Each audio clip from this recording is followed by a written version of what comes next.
ये हमारा समर 2011 का 32 का क्वेश्चन नंबर 9 है।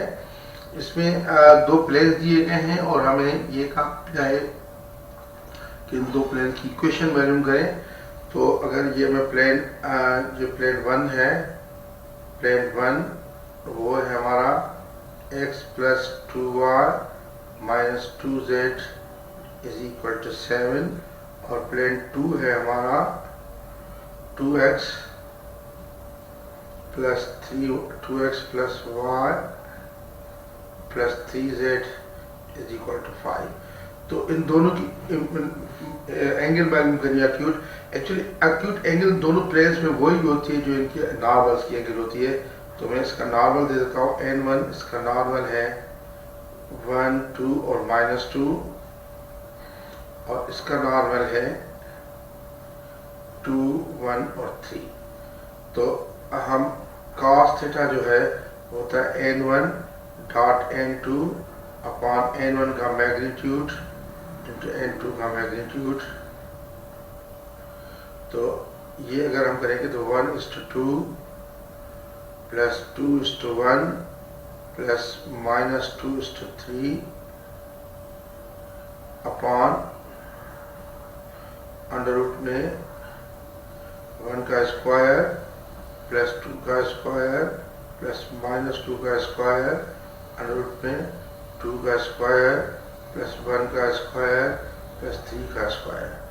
तो ये हमारा cos थीटा जो आ जाएगा वो आ जाता है 2 प्लस 2 माइनस 6 अपॉन ये 1 plus 4 5 5 plus 4 9 under root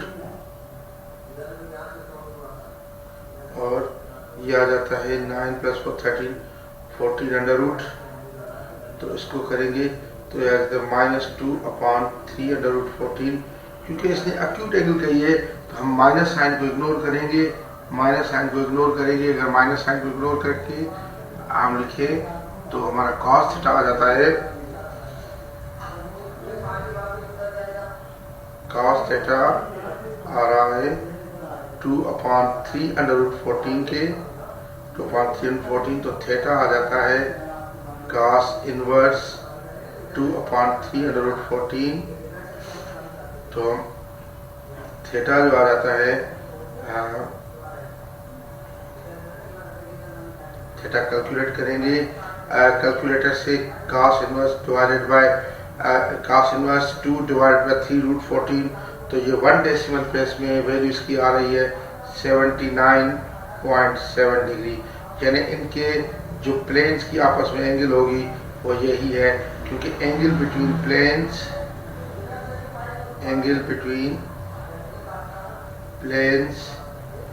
is defined as angle between their normals।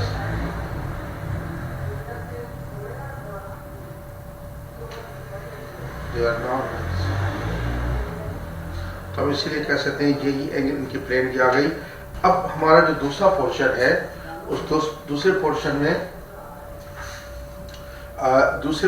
में हमें ये देखना है कि लाइन ऑफ इंटरसेक्शन प्लेन की मालूम करनी है।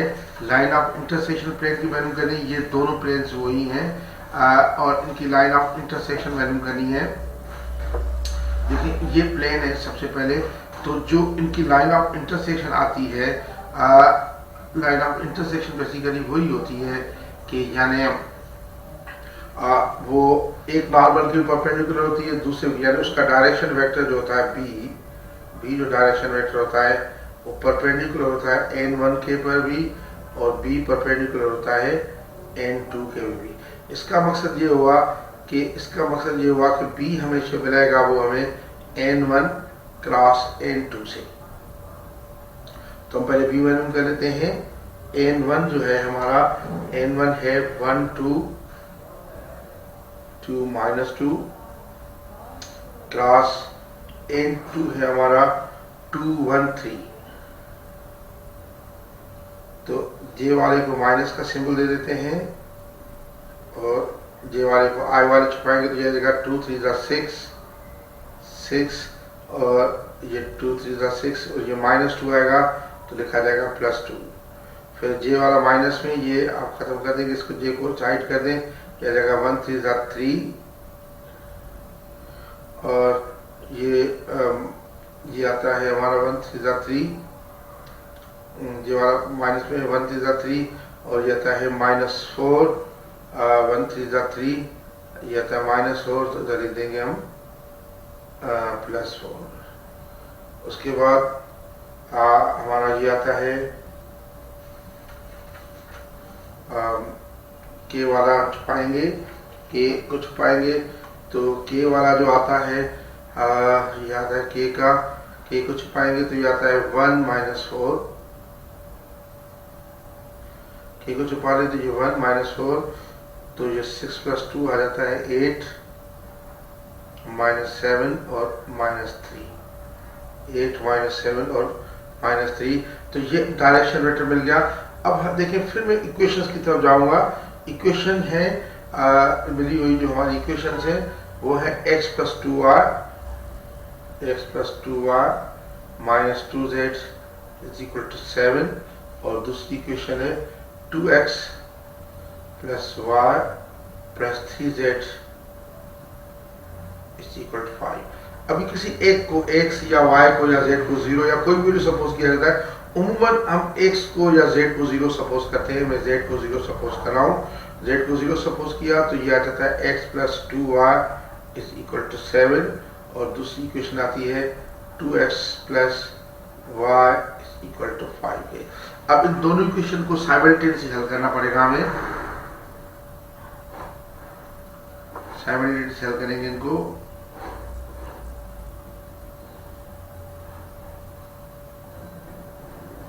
देखिए मैं अगर x को खत्म करना चाहता हूं तो ऊपर वाली इक्वेशन को मैं 2 से मल्टीप्लाई करूंगा तो ये आ जाएगा 2x + 4y = 14 के और ये 2x + y वही = 5 के।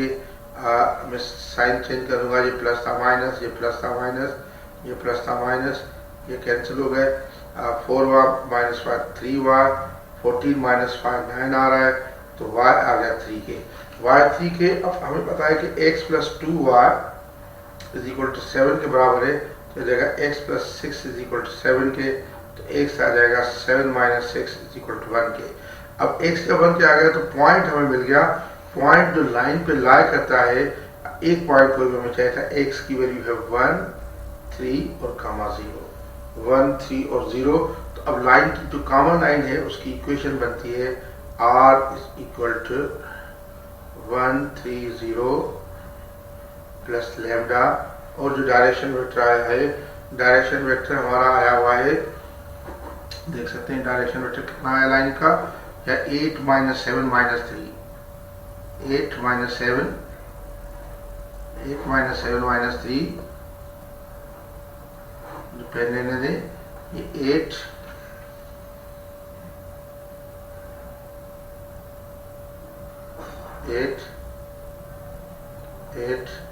-7 और -3, तो यही कॉमन लाइन आ गई।